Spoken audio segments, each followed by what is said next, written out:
They are watching you, not in an obvious way, not with their eyes, but with attention, with memory, with intention.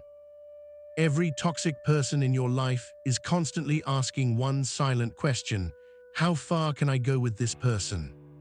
They test you, they push small boundaries, they make jokes at your expense, they disrespect you subtly, not because they're evil, but because they're measuring your limits. And the moment they believe you are predictable, the moment they believe you are emotionally reactive, the moment they believe you need their approval, they stop respecting you and they start controlling you. Machiavelli understood something most people refuse to accept. Power is not given, it is taken, but not with force, not with violence, not with loud displays of dominance. Real power is taken through perception, through the image you project, through what people believe about you. And toxic people, manipulators, narcissists, emotional predators, they operate entirely on perception. They are constantly scanning for weakness, for emotional openings, for psychological leverage. What you're about to learn are not loud behaviors, not aggressive behaviors, not confident behaviors. These are silent behaviors, the kind that don't announce power but make dangerous people feel uneasy around you, the kind that make manipulators hesitate, narcissists lose interest, and toxic people instinctively step back without knowing exactly why. These behaviors don't require you to change who you are. They require you to hide certain parts of yourself, to become unreadable, unpredictable, psychologically untouchable. Let's begin. Law 1. You don't react immediately. Toxic people feed on reaction. Anger, explanation, defense, emotional energy. The faster you react, the more data you give them. What triggers you, what hurts you, how to control you. Think about it. When someone insults you and you immediately snap back, what have you just revealed? That they have the power to change your emotional state, that their words dictate your energy, that you are not in control, they are. Silence after provocation creates psychological tension. They insult you, you pause, they expect emotion, they receive nothing. Now they're not in control of the situation anymore. You are. The pause is not passivity, it's not weakness, it's strategic withholding. In that silence, you are doing several things at once. First, you are observing. What is this person trying to achieve? What reaction are they fishing for? What insecurity are they revealing by needing to provoke me? Second, you are deciding. Is this worth my energy? Does this person deserve my attention? Or is this just another test I've already passed by not playing? Third, you are shifting the power dynamic, because the person who reacts is predictable. The person who pauses becomes dangerous. Dangerous not because of what they might do, but because of what they won't do. They won't give you the satisfaction, they won't give you the fuel, they won't give you control. And that quiet refusal is terrifying to someone who needs your reaction to feel powerful. Law 2. You don't explain yourself. Explanations are a form of submission. The moment you feel the need to justify your boundaries, your decisions, your silence, you are placing them above you psychologically. You're saying, I need you to understand, I need your approval, I need you to agree with my choice. And toxic people love explanations because they can argue with them, twist them, invalidate them, use them as ammunition later. Powerful people don't explain, they state, I'm not available, I'm not interested, this doesn't work for me. No story, no defense, no emotional essay, just reality. When you explain yourself, you open negotiation, you invite debate, you give the other person a doorway into your decision-making process, and once they're inside, they can plant doubt. They can question your reasoning, they can make you second-guess yourself. But when you simply state without explaining, there's nothing to argue with. There's no opening, no weakness to exploit. It's like hitting a wall of steel, smooth, solid, impenetrable. And reality with no explanation is intimidating because it signals one thing: I don't need your permission. And people who don't need permission cannot be controlled. I once knew someone who would constantly ask invasive questions. Why didn't you come to the event? Why don't you answer faster? Why are you being distant? Every question designed to make me feel guilty, to pull an explanation out of me, to create an obligation. At first I would explain. I'd give reasons, justifications, apologies, and every time I did, the questions became more frequent, more invasive, more entitled, until I stopped. Just didn't feel like it. I was busy. I'm allowed to be. No elaboration, no defense. And suddenly the questions stopped, because there was nothing left to feed on. Law 3, you reveal nothing personal. Toxic people collect information like weapons. Your fears, your trauma, your insecurities, your hopes, your past mistakes. They don't store it to understand you. They store it to use it later. The more they know about you, the more leverage they have. In any relationship, romantic, professional, social, information is power. When you share something vulnerable, you are trusting the other person to honor it. But toxic people don't honor vulnerability. They inventory it. You tell them you're insecure about your career. Later, they'll make subtle jabs about your job. You mention a past betrayal. They'll reference it when they want to hurt you. You admit you fear abandonment. They'll threaten to leave every time you don't comply. This is not love. This is not friendship. This is weaponized intimacy, and the only defense, silence about your inner world. Silence about your inner world creates a psychological wall. They can't read you, they can't map you, they can't predict you. And what cannot be predicted cannot be controlled. This doesn't mean you become cold. It doesn't mean you stop connecting with people. It means you choose carefully, you share selectively, you reveal only to those who have earned access to your inner world.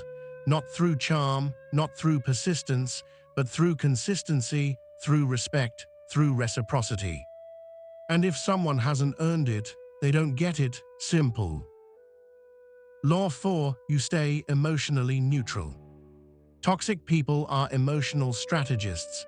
They want to provoke you, to impress you, to disturb you, because emotions equal influence. When they can make you angry, they control your energy. When they can make you impressed, they control your perception. When they can disturb you, they control your peace. But when you remain calm while they rage, brag, manipulate, something strange happens. They start feeling exposed. Your neutrality becomes a mirror, and most toxic people hate seeing themselves clearly. When you don't react to their drama, they're forced to confront it. When you don't validate their ego, they're forced to question it.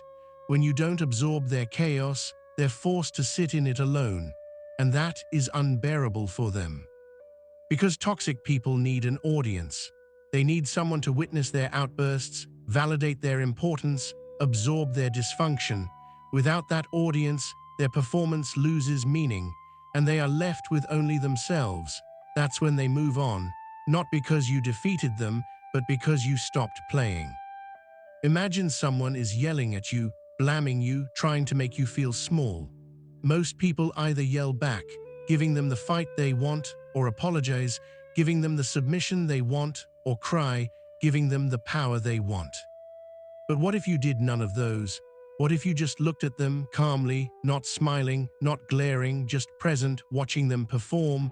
The calm presence is more powerful than any argument, because it says, I see you, I'm just not impressed. And nothing deflates a toxic person faster than indifference. Law 5, you don't chase, you withdraw. Chasing is weakness, not because wanting connection is bad, but because need creates hierarchy. The one who needs more is always below.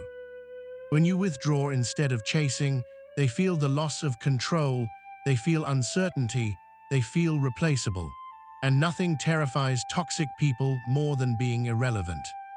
Attention is a resource, and like all resources, its value is determined by scarcity. When you chase someone, you make your attention abundant, you make yourself available, you make yourself predictable, and abundant things are not valued. But when you withdraw, when you stop texting first, when you stop initiating, when you stop being emotionally available on demand, suddenly your attention becomes scarce, and scarcity creates value. Now they notice when you're not there. They feel your absence. And absence, intentional, calm, unapologetic absence, is more powerful than presence ever was. This is not manipulation. It's not playing hard to get. It's self-respect. It's saying, I will not beg for space in someone's life.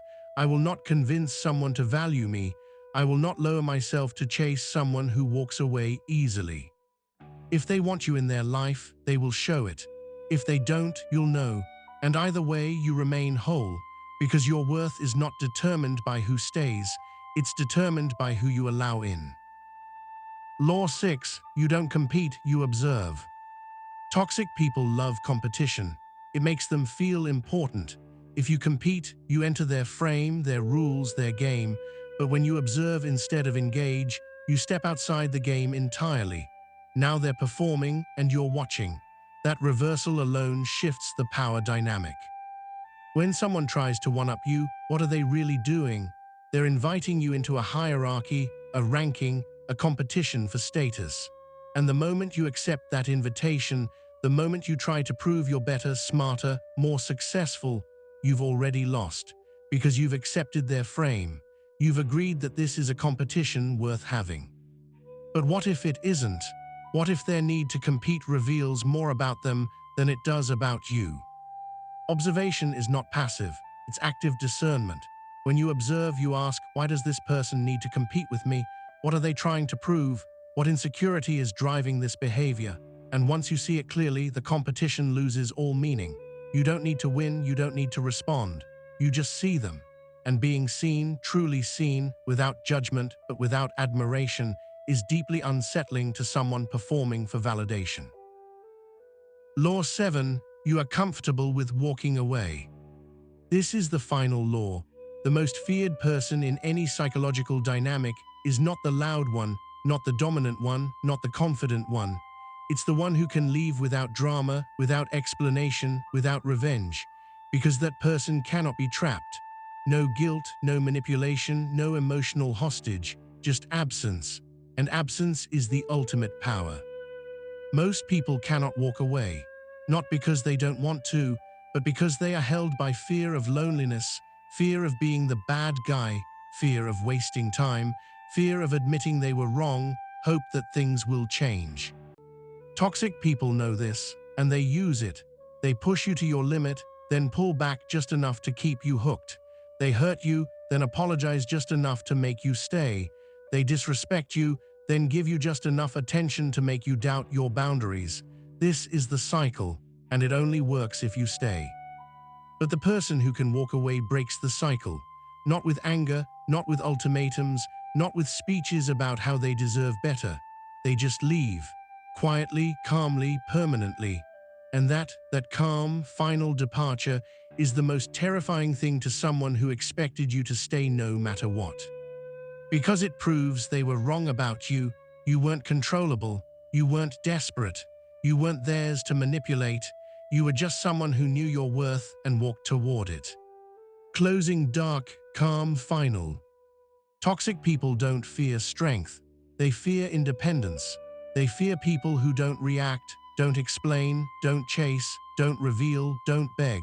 Not because those people are aggressive, but because they are psychologically unreachable. And if someone cannot reach your mind, they cannot control your behavior. That's when fear appears. Not loud fear, not dramatic fear. The quiet kind. The kind that makes them think twice before crossing you. The kind that makes them say nothing and slowly back away. Machiavelli wrote, "It is better to be feared than loved if you cannot be both." But I would add, the best fear is not fear of what you will do. It's fear of what you won't accept. Fear that you won't tolerate disrespect. Fear that you won't stay where you're not valued. Fear that you won't give them the power they're trying to take. That kind of fear doesn't come from aggression. It comes from self-respect so deep, so unshakable, that no manipulation can touch it. And when you carry that, you don't need to announce it, you don't need to prove it. You just are, and that silent, immovable presence is the most powerful thing you can become.